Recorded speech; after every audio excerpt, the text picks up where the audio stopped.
एक लड़का करीब 20 साल का था। उसका नाम प्रीतम था। बहुत ही ज़्यादा चंचल, थोड़ा होशियार, पढ़ने लिखने में माहिर लड़का था। वह अपनी पढ़ाई गांव से दूर रहकर एक शहर में पढ़ाई करता था। प्रीतम के कॉलेज में गर्मियों की छुट्टी तथा होली की त्यौहार के कारण उनके कॉलेज में छुट्टी होने वाले थे। वह गुजरात शहर से अपना घर बिहार के पटना में आने वाला था। प्रीतम का घर पटना में स्थित था।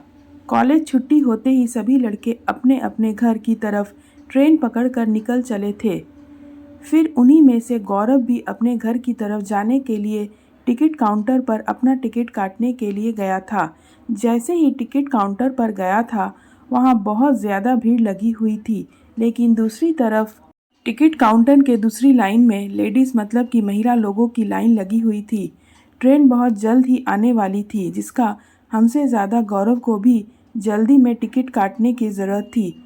वह जब टिकट काउंटर पर गया तो देखा कि बहुत ज़्यादा भीड़ होने के कारण वह बहुत पीछे लाइन में लग गया था। गौरव को लग रहा था कि अब टिकट मिलना मुश्किल ही नहीं नामुमकिन है, क्योंकि ट्रेन आने में मात्र 10 मिनट ही बाकी थे और करीब 100 लोगों की लंबी लाइन लगी हुई थी टिकट काउंटर में। अब जल्दबाजी में टिकट काटने के लिए कोई तरीका सोच ही रहा था कि उसे एक लड़की दिखाई दिया। वह लड़की भी ना टिकट लेने के लिए महिला वाली टिकट काउंटर के लाइन में लगी हुई थी। वह लड़की भी पटना जाने वाली थी। उनके पास पेन नहीं था टिकट फॉर्म भरने के लिए। ऐसे में गौरव के ऊपरी पॉकेट में कलम देखकर वह लड़की कहती है कि कृपया मुझे थोड़ा सा कलम दीजिएगा, मुझे भी फॉर्म भरना है टिकट खरीदने के लिए। इसके बाद गौरव कहता है, लिखने के लिए कलम तो दे दूंगा, लेकिन कृपया करके मेरी भी टिकट काटने में भाग लीजिए। भी उसी स्टेशन तक जाइएगा जिस स्टेशन से मुझे घर जाना है। तभी वह लड़की पूछती है कि आपको कौन सा स्टेशन जाना है। उसके बाद गौरव कहता है, मुझे बिहार के पटना स्टेशन तक जाना है। फिर वह लड़की भी कहती है, मुझे भी बिहार के पटना डिस्ट्रिक्ट तक ही जाना है। फिर उसके बाद गौरव कहता है कि एक ही टिकट में मेरा भी नाम भर लीजिएगा, मुझे भी टिकट मिलने में आसानी हो जाएगी और फिर हम लोग उसी टिकट में अपना सफ़र तय कर लेंगे। लड़की गौरव का बात मान जाती है। वो कहती है, ठीक है, मैं आपका टिकट और अपना टिकट में मिला कर ले लूँगी। फिर गौरव अपनी पॉकेट से पैसा निकालता है और उस लड़की को देता है ताकि वह टिकट उसके बदले भी काट ले। हम दोनों आदमी टिकट लेकर दौड़े दौड़े ट्रेन के पास आते हैं।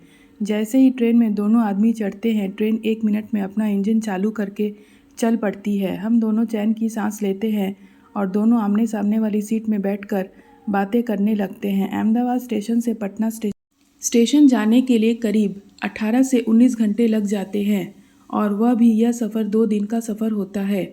वहीं वहाँ से ट्रेन रात में ही चलती है। ऐसे में दोनों को बातचीत करने के लिए मौका मिल जाता है। दोनों अपनी अपनी सीट पर बैठकर दोनों एक दूसरे से बातचीत करना शुरू कर देते हैं। गाड़ी चलने के थोड़ी देर में ही लड़की कहती है कि मुझे खाना खाना है, मुझे भूख लगी है। तभी गौरव कहता है, जी ठीक है, आप खा लीजिए, मैं बाद में खा लूँगा, मुझे अभी भूख नहीं लगी है। इतना सुनते ही वह लड़की भी कहती है कि जब आप खाइएगा तो ही मैं खाऊंगी।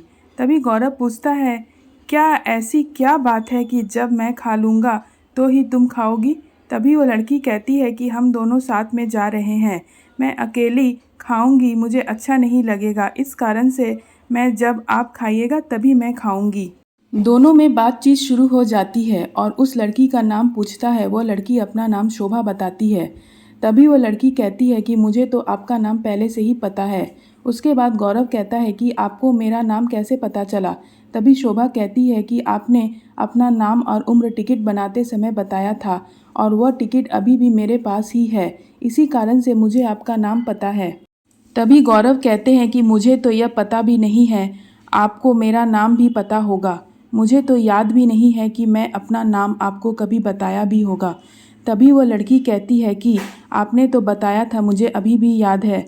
रात बहुत ज़्यादा होती है, दोनों अपने अपने सीट पर सो जाते हैं। सुबह के 3 बजे नींद टूटती है दोनों का। उसके बाद दोनों अपना अपना पानी का बोतल लेते हैं और आमना सामना होते हैं और फिर दोनों एक दूसरे से बातचीत करना शुरू कर देते हैं।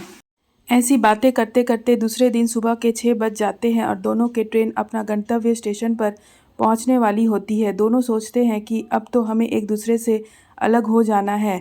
लड़के को वो लड़की बहुत पसंद आती है, मतलब गौरव को शोभा बहुत पसंद आती है और शोभा को भी गौरव बहुत पसंद आता है, लेकिन दोनों बिना कुछ बात किए और एक दूसरे से जुदा होने के लिए तैयार हो जाते हैं। जैसे ही ट्रेन रुकने वाली होती है वैसे ही लड़की मतलब शोभा और गौरव दोनों अपना अपना भाग का सामान उठाते हैं और अपने घर की तरफ चल देते हैं। जैसे ही गौरव और शोभा दोनों अपना अपना घर पहुंचता है, उसके कुछ देर बाद गौरव के मोबाइल पर एक कॉल आता है। गौरव अपना मोबाइल से कॉल रिसीव करता है और कहता है कि आप कौन बोल रहे हैं। तभी उधर से आवाज़ आती है कि मैं शोभा बोल रही हूँ। यह सुनकर गौरव का मन विचलित हो जाता है और वह खुशी के मारे इधर उधर घूमने लगते हैं, क्योंकि गौरव को शोभा का नंबर तथा उसका कॉल देखकर बहुत ज़्यादा खुशी मिली थी। तभी शोभा मोबाइल पर कहती है कि आप अपना घर पहुँच गए। तभी गौरव कहता है कि हाँ, मैं 1 घंटे पहले ही अपना घर पहुँच चुका था। उसके बाद गौरव शोभा से पूछता है कि आप अपना घर कब पहुँची थी।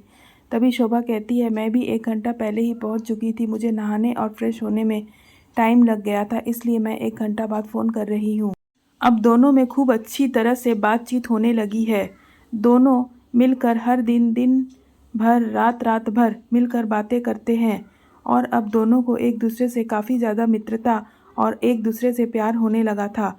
गौरव एक दूसरे से मिलने के लिए एक दिन शोभा को स्टेशन पर बुलाया और स्टेशन के बाजू में एक पार्क था, वहीं दोनों एक दूसरे से मिलने का समय भी फिक्स किया था। फिर दोनों एक साथ वहां आते हैं और फिर से बातचीत करते हैं। दोनों एक दूसरे को समझते तथा एक दूसरे को प्यार और किस करते हैं। इसके बाद दोनों अपनी शादी के लिए अपने अपने घर वालों को कहते हैं। घर वाले दोनों के घर वालों से बातचीत करते हैं और शादी के लिए राजी हो जाते हैं। यह सुनकर दोनों के मन में खुशी का ठिकाना नहीं रहता है और अपनी शादी बारे में सुनते ही दोनों फ़ोन पर खूब जमकर बात करने लगते हैं। उसके कुछ दिनों बाद दोनों की शादी हो जाती है। फिर दोनों एक दूसरे के साथ उसी तरह प्यार से एक परिवार के साथ रहने लगते हैं। दोनों का रिश्ता एक बहुत ही ज़्यादा बेहतरीन और बेहतर ढंग से निभाया जा रहा था, क्योंकि दोनों एक दूसरे से बेहद ज़्यादा प्यार करते थे।